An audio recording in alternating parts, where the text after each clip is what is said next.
Next, let's talk about immediate input and immediate output instructions. These are other kind of things that you can be doing. Immediate input and output instructions allow you to update data prior to the normal input scan.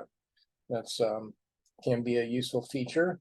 For the Logic 500, the immediate input with mask IAM instruction. This is in the control feature that you have. When the rung is true, the program scan is interrupted and data from a specific input slot are transferred through the mask to the input data file. The Logic 500 immediate output with mask IOM instruction, when the rung is true, the program scan is interrupted to update output data to the module location and the slot specified in the instruction. The control logic PLCs have no immediate input instruction as they use asynchronous IO. So keep that in mind. So the Logic 5000 also has an immediate output IoT instruction, which operates the same as the immediate output instruction for the Logic 500 controllers.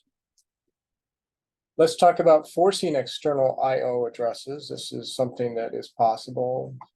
Forcing allows the PLC user to turn an external input or output on or off from the keyboard of the programming device.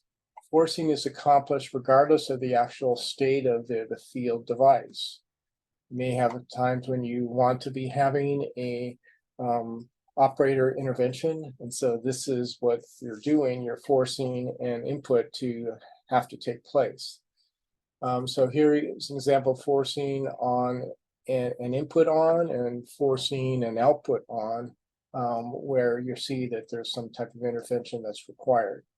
What about warning of use of forces? If used incorrectly, force functions can cause injury to persons working around a system and or equipment damage. Something that also came up when we're looking at the CNC part of the material that we're discussing in this course. You must understand the potential effect that forcing given inputs or outputs will have on machine operation in order to avoid possible personal injury and equipment damage. Let's next talk about safety circuitry. Sufficient emergency circuits must be provided to stop either partially or totally the operation of the controller or the controlled machine or process. These circuits should be hardwired outside the controller. So safety always comes first. So safety wiring requirements for a PLC installation. This is something that you definitely want to make sure that you have. And so here we're including an example of how this could look like in a larger context for a wiring diagram. So what about master control relay? The master control relay must be able to inhibit all machine motion by removing power to the machine IO devices when the relay is de-energized. For safety PLCs are now available for applications that require more advanced safety functioning. So this is an illustration of one of those types of PLCs. For fault tolerant and fault safety, both standards and safety PLCs have the ability to perform control functions, but a standard PLC was not initially designed to be fault tolerant and fail safe. Safety PLCs have redundant, that is dual microprocessors. Safety PLCs have an internal output circuit associated with each input for the purpose of testing the input circuitry. Safety PLCs use power supplies designed specifically for use in safety control systems and redundant backplane circuitry between the controller and the IO modules. So in other words, it's more robust. It has a lower probability of failure, which is important. For field-generated starter auxiliary contacts, the use of field-generated starter auxiliary contact is safer because it provides positive feedback to the processor about the exact status of the motor.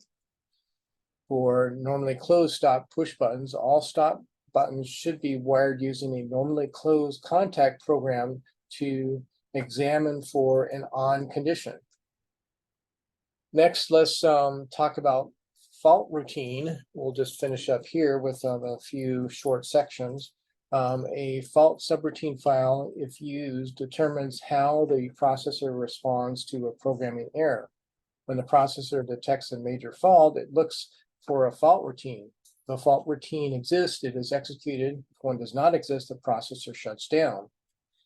When there's a fault routine and the fault is recoverable, the fault routine is executed. If the fault is non-recoverable, though, the fault routine is scanned once and shuts down.